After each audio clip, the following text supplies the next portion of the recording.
Abi Türk turistlerle yüzleşmiş. What do you think about Türkiye? Nice people. Nice people. But you make Şükran a abi. big bargain. Bir saat mi yapsaydık biz tekne turunu ya? Şu an biraz pişman olmuş olabilirim. Bizimkiler eli bir aldı öyle kurban pazarlığı gibi. No, negotiate, Yes. negotiate. Ben seviyorum bu meydanı. Kim sıçmış yolun ortasına ya? Bu gördüğünüz küçük minibüsler de dolmuş dostlar. Bunlar da 6 pound. Bak bak bak turistleri nasıl çekiyorlar içeri bak. Sağ ol abi şükran. Where from? Türkiye. Türkiye. You? Türkiye. Bir tane ha? Bir şiş. Bu arada bu ekmeği şöyle biraz temizlemeniz gerekiyor çünkü üzerinde bazı parçalar oluyor.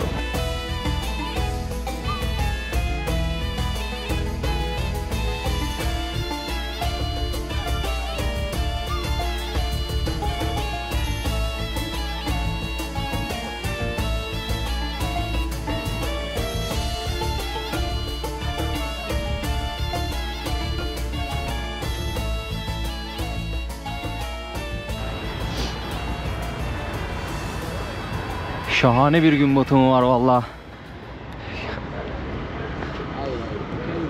Selamünaleyküm abi. Selamlar abi. Selamünaleyküm. Aman abi dikkat et. Benim uçlarım var. Tamam mı? Tamam abi. Başlayalım mı? Geçelim abi buyur. Arkadaşlar Kahire'deyiz. Nil Nehri'ndeyiz. Gün batımında Nil Nehri'ni gezeceğiz hep beraber. Kaç para vereyim abi? Yarım saat yeter 500. Yarım saat yeter.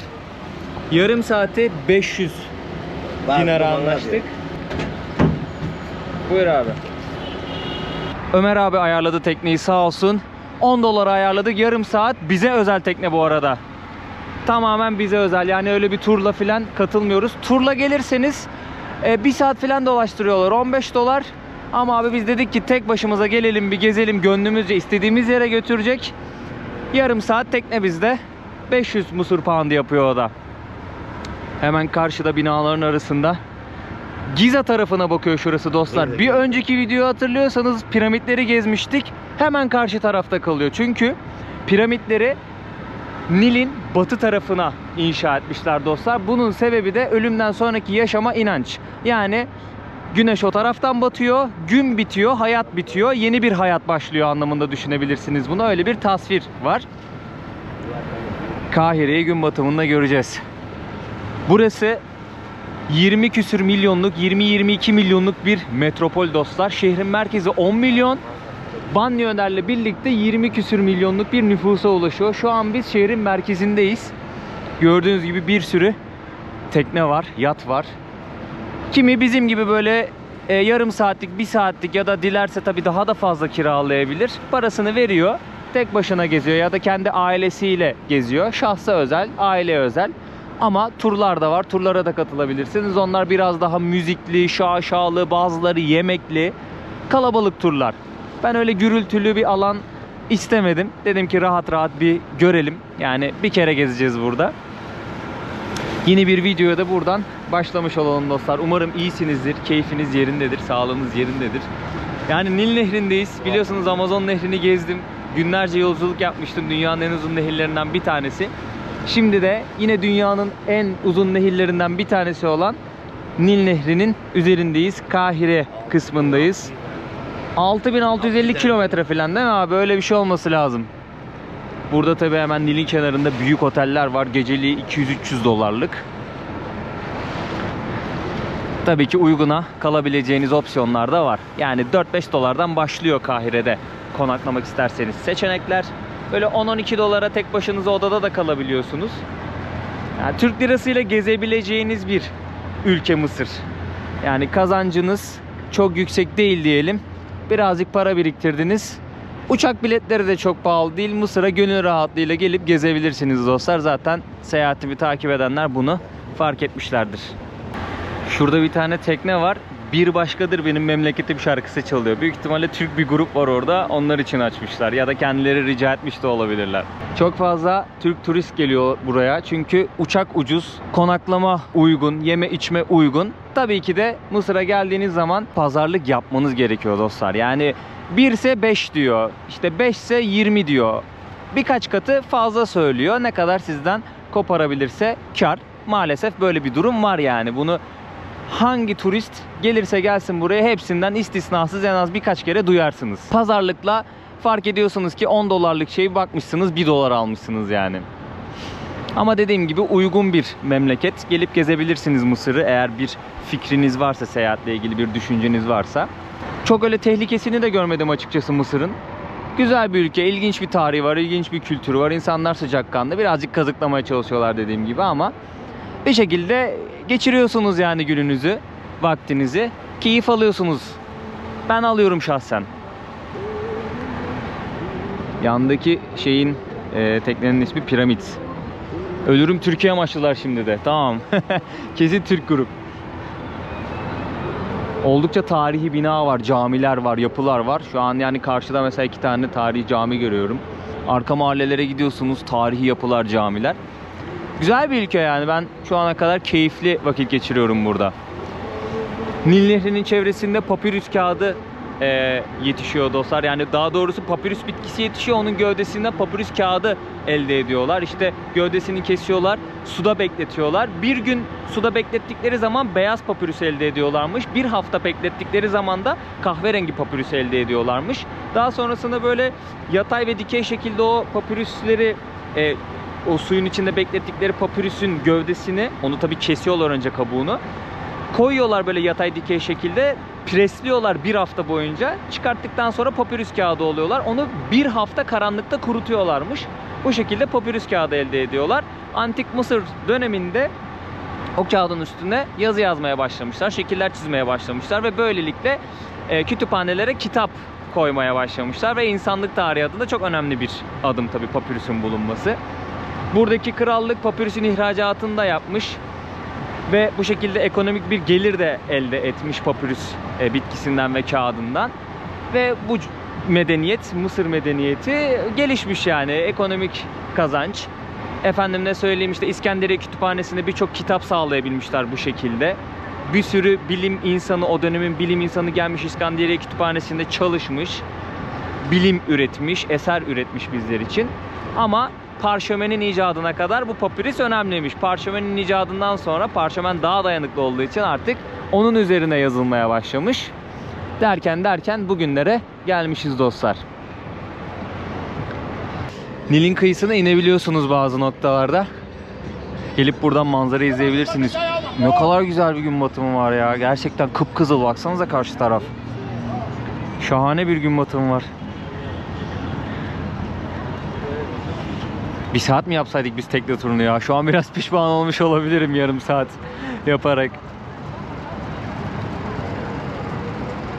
Burası Kahire'nin kalbi dostlar. Tahrir Meydanı. Şöyle karşıya atlayacağız. Başka çaremiz yok burada. Yola atlamadan karşıdan karşıya geçemiyorsunuz. Şöyle geçeyim abi ben.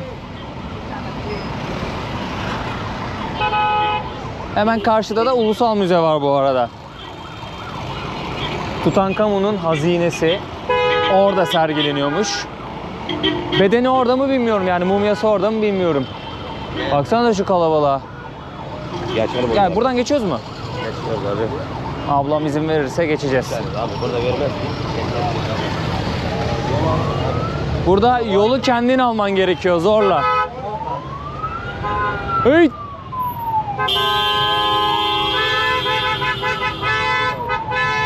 Meydanın ortasında bir obelisko var. Çevresinde Antik Mısır'a ait bazı yaratıkların şeyleri var. Heykelleri var, ufak heykelcikleri var. Güzel bir meydan burası ya. Oldukça kalabalık, canlı, güzel. Ben seviyorum bu meydanı. Kim sıçmış yolun ortasına ya? Bu Tarık. Girelim bakalım içeri.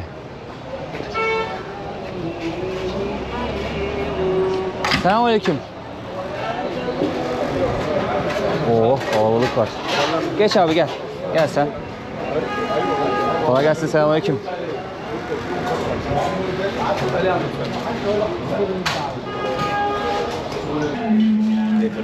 Şükran abi.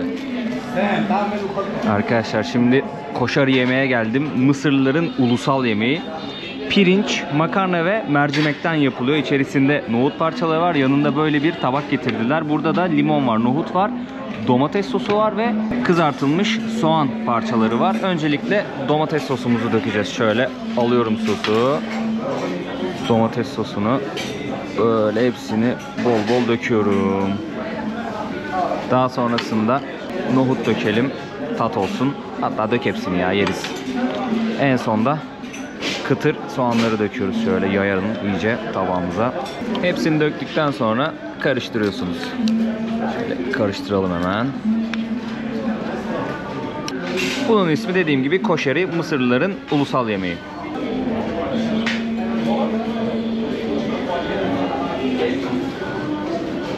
Değişik bir tadı var. Hafif limonlu, biraz daha böyle limon sıkabiliriz. Beğendim ben ya, kötü bir tadı yok. Yani pirinç, mercimek, makarna, domates sosu, ne kadar kötü olabilir ki? Öyle garip bir tat yok yani. Çıtır soğanda, nohutta lezzet katmış açıkçası. Bayağı doyurucu bir yemektir bu arada bu. Bu restoranın ismi Abu Tarık. Küçük bir tezgahta başlamış buranın sahibi. Daha sonrasında işte restoran açmış ve o restoranı gitgide büyütmüş. Şu an 4-5 katlı bir binadayız. Tüm katları bu restorana ait. Burası meşhur olduğu için gelip burada yemek istedim. Fiyatı da 60 Mısır poundu. $1'dan biraz fazla şöyle bir tabakta getiriyorlar. Burada hazırlıyorlar arkadaşlar, bakın. Devasa kazanlarda çıtır soğan var, mercimek var, orada pilav var, o tarafta da makarna var. Burada abimiz domates sosunu hazırlıyor. Şükran. Daha sonrasında servisi yapıyorlar. Burası Abu Tarık. Zaten Tahrir Meydanı'na oldukça yakın bir noktada. Yani yolunuz düşerse deneyin en azından.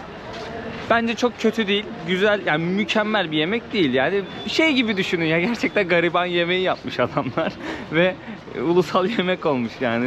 Aslında Mısır'ı bir tık yansıtıyor desek yanılmayız bence. Burası gerçekten yoksul bir ülke. Basmışlar karbonhidratı. Dediğim gibi domates sosuyla çıtır soğanla falan birleşince hafif bir lezzet katıyor. Kötü değil, mükemmel bir yemek de değil. Denenir. Ben beğendim yani. Hoppa. Şimdi Uber'den kendime mototaksi çağırın dostlar. Burada normal taksi de çağırabiliyorsunuz Uber'le, InDrive'la, Didi uygulamalarıyla. Yoldan taksi de çevirebiliyorsunuz. Ama böyle mototaksiler çok daha ucuz oluyor. Mesela ben buradan şimdi çarşıya doğru gidiyorum. Normalde 50-60 pound'a gidiyor. Yani $1 civarına gidiyor ama mototaksiyle 15 pound'a gideceğiz oraya. 3'te 1, 4'te 1 fiyatına gibi düşünün.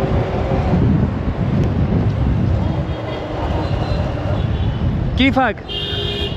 Kifak. Where are you from? Türkiye. Welcome. Şükran, şükran. Welcome to Egypt. Şükran habibi. Burak. Yes, Burak.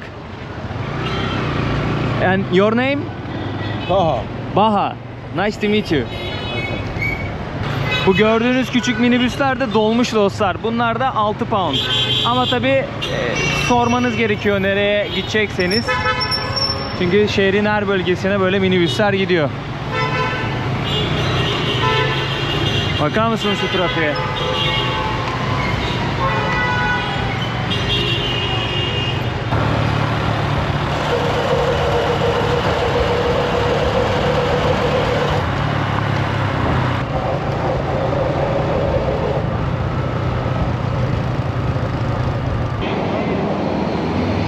Selamünaleyküm.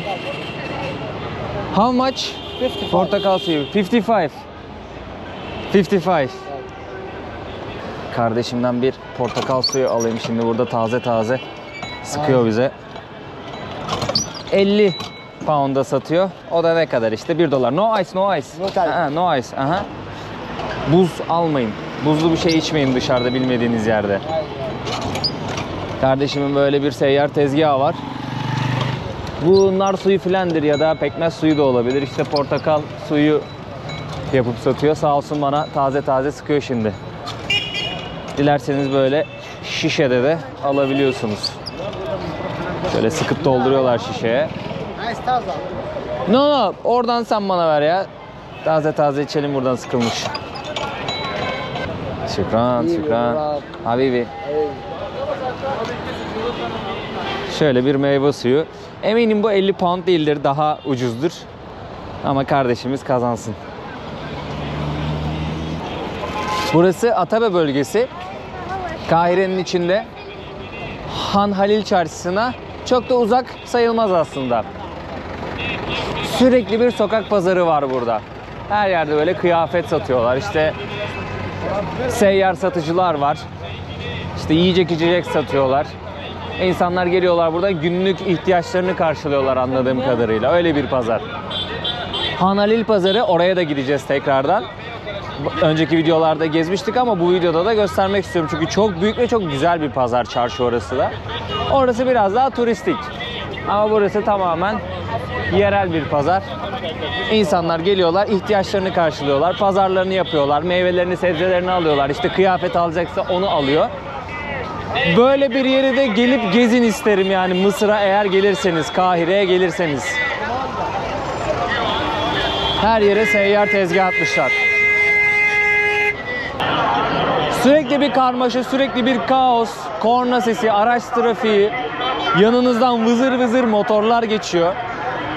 Her yerde seyyar satıcı görüyorsunuz, insanlar var, sizi turist olarak gördükleri için geliyorlar, sohbet etmek istiyorlar, fotoğraf çekilmek istiyorlar, para isteyen var, bir şeyler satmak isteyen var. Ve sürekli bir aktif yaşam var burada. Yani kaldırımlar işgal edilmiş durumda, yollara kadar taşmış durumda insanlar yürümek için. Gerçekten bambaşka bir şehirmiş Kahire, bambaşka bir ülkeymiş Mısır.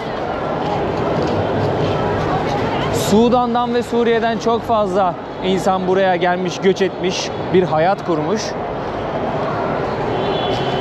Bunlar yasak bu arada dostlar, yani seyyar yasak.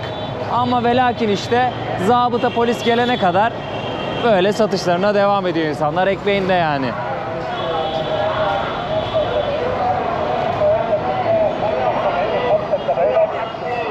Çok gürültülü bir şehir ya. Gerçekten çok gürültülü bir şehir.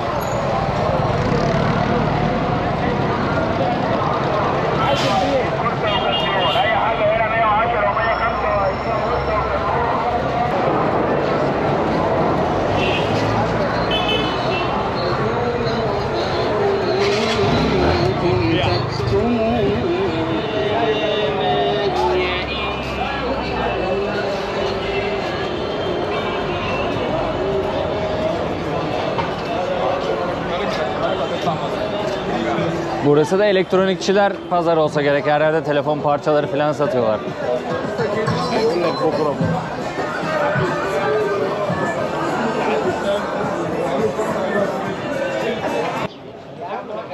Han Halil'e yaklaşınca şeyler değişti, satılan ürünler değişti. Biraz daha turistlere yönelik şeyler satıyorlar.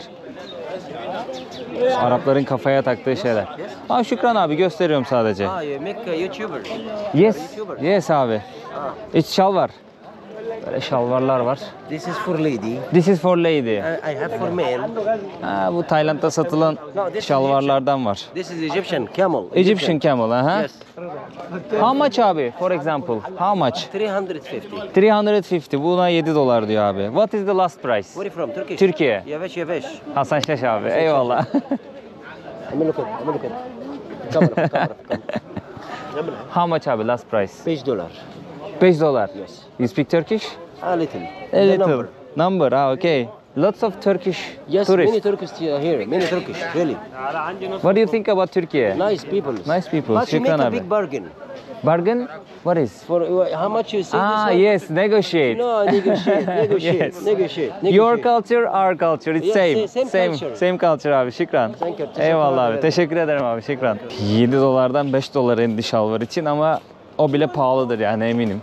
Bak ne diyor, duydunuz mu? Yani Türk insanlarını seviyorum diyor. Ama diyor çok fazla fiyat kırıyorlar diyor. Dedim abi, sizin kültürünüz pazarlık, bizim de kültürümüz pazarlık yani. Türkiye, merhaba. Merhaba. Sağ ol, sen nasılsın? Ver hadi koklayayım. Şükran. Eyvallah. Fena kokmuyor ha. O kadar ağır değil. Abi Türk turistlerle yüzleşmiş. Avrupalılar çok fiyat kırmıyordur. Yani biraz pazarlık yapıyorlardır belki ama çok fiyat kırdıklarını düşünmüyorum. Bizimkiler eli bir aldı mı böyle kurban pazarlığı gibi bayağı bir fiyat düşürüyorlardır. Pazarlık abi, burada yapmak zorundasınız yani. 10 katına da satabilir, 20 katı pahalılığa da satabilir. Cebinizde para azsa pazarlığınızı yapacaksınız burada. Burası Han Halil Pazarı'nın içine doğru girdik diye düşünüyorum artık. Hep turistik şeyler var. Turistlere yönelik ürünler var. Yani Mısır çok pahalı olmadığı için buraya Türkiye'den oldukça fazla turist geliyor. Rakamları falan öğrenmişler, baksanıza.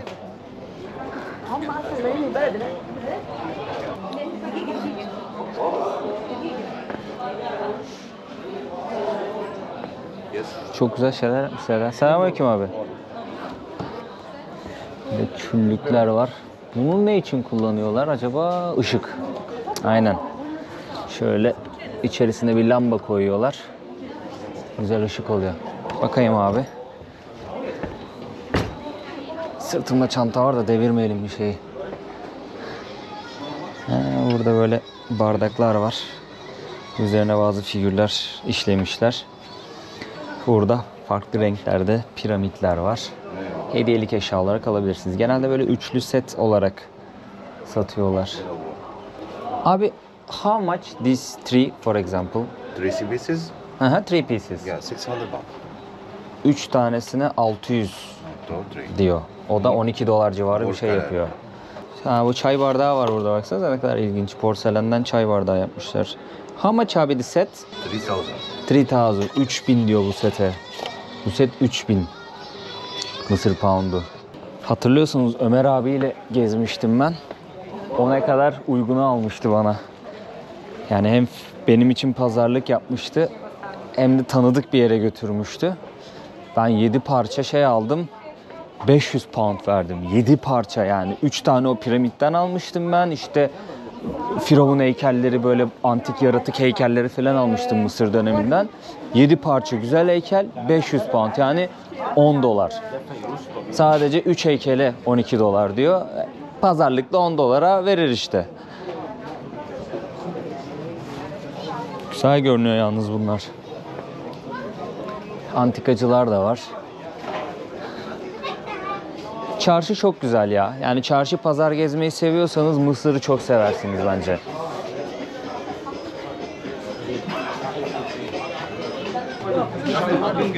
Bak turistleri nasıl çekiyorlar içeri, bak. Japonya'dan galiba bunlar. Abi her dilden birkaç bir şey biliyorlar yani. Gerçekten profesyonel satıcılar. Hangi ülkeyseniz hiç fark etmiyor abi. O dilden 3-5 kelime bir şey söylüyorlar sizlere.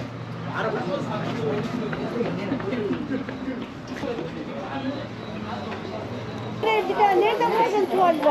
Ya. O zaman tamam. قرب الإحساس يمكن تتكتب بإيدي. Eyvallah abi, sağ ol, şükran. Halal is good. Şükran abi, sağ ol. Bilmiyorum desem ayıp olur mu ama şurası şuradandı. Ben şuradan aynı. Hadi git sen Ya ben bilmiyorum. Ne satıyor abi ya? Selamünaleyküm abi. Selam. Drink? Sağ ol abi, şükran. Where are you from? Türkiye. Türkiye. You? Türkiye. Türk. Ne yapıyorsunuz? Geziyorsun. Ben de geziyorum. Video çekiyorum, geziyorum. Biraz sakin bugün çarşıya. Aynen. Kaç gündür buradasınız? 5. gün. Sırf Kahire'de mi kaldınız yoksa? Kahire'deyiz ya. Luxor'a gidecektik de 10 saatten dediler otobüse. 10-12 saat falan sürüyor Luxor. 10-12 saat sürüyor Luxor. Gece otobüsü daha mantıklı. Mısır'a geldiğimden beri arka mahalleler olsun, turistik yerler olsun birçok yerde seyahat ettim. Yani bir süredir buradayım, geziyorum. Şu ana kadar herhangi bir tehlike hissetmedim açıkçası. Akşamında da dolaştım, gündüzünde de dolaştım, arka mahallelerine de girdim. Şu ana kadar bir sıkıntı yaşamadım. Tabii ki yine de dikkat etmekte fayda var. Yani eşeği sağlam kazığa bağlamakta fayda var. Ama genelde insanlar hep böyle sıcakkanlı karşıladılar beni. Dediğim gibi yani en fazla kazıklarlar diye düşünüyorum.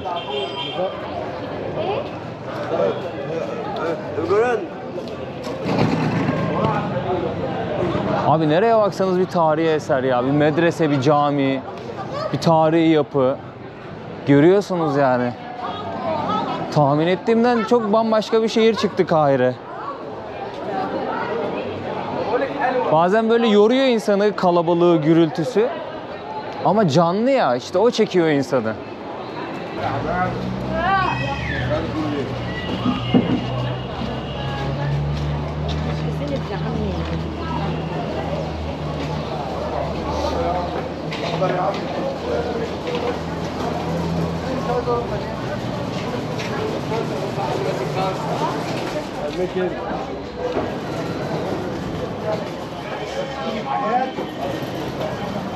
Ne yapıyorlar burada? Kebap mı yapıyorlar? Oo, selamünaleyküm. Selamünaleyküm. You make kebap dürüm? Köfte. How much köfte? اثنين Bir tane. واحد Bir tane ha? واحد. Bir şiş. 50 Hamsun bir şiş. Hamsun. Sandviç. ساندوتش Bir tane olsun bana. واحد. Bir tane aynen. تمام Şükran. منتظر Kifak. الحمد لله تمام حبيبي Buraya oturuyoruz galiba. Baktım dumanlar yükseliyor ara sokaktan. Bir kebap sandviç yiyelim ya. Selamünaleyküm abi. Selamünaleyküm. 50 Hamsin. Hamsin. Hamsin 50 demek dostlar. Burada çok işinize yarayacak. Ha, buraya oturalım. Ah, şükran. Buraya oturalım. Çarşıdan çıktım da bir ara sokağa girdim şimdi. Şöyle mahalleyi göstereyim sizlere. Burada dumanı görünce dedim bir gelelim, belki burada güzel bir restoran buluruz. Ara sokaktaki bazı restoranlar daha güzel, böyle kebap tarzı, işte ciğer tarzı sandviçler yapıyorlar. Bir şiş köfteyi böyle dostlar 3 parça şu şekilde köfte vardı şişte. 1,5 parça koyarak böyle sandviç yapmışlar. Böyle sos var. Burada da salata vardır diye düşünüyorum. Şöyle bakalım hızlıdan. Aynen, burada da salata var. Burası $1 dostlar. Yani bu da ben turist olduğum için eminim Mısırlı birisi daha uyguna yiyordur bunu. Burada yemekler birazcık baharatlı. Bu arada bu ekmeği şöyle biraz temizlemeniz gerekiyor çünkü üzerinde bazı parçalar oluyor. Onlar ağzınıza batmasın. Genelde yiyecekler bir tık baharatlı oluyor. Mısır yemeklerini pek beğenmezseniz Suriye restoranları var burada. Onlar daha baharatsız yapıyormuş. Onlara gidebilirsiniz. Tabii onu bulmak için de sormanız gerekiyor. Fena değil.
Şehrin ortasından Nil Nehri geçiyor.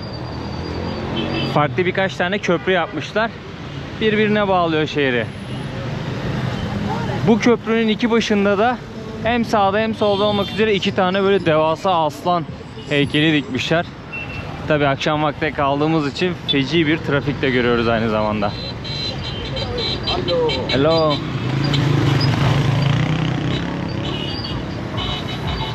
Çarşının oralarda geziyordum.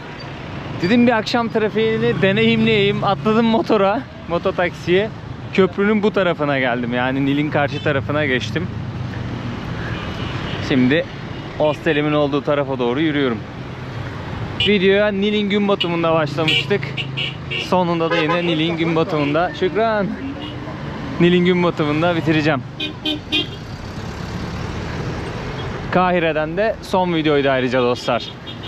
Bir sonraki videoda farklı bir yere gideceğiz. Sürpriz olsun o da.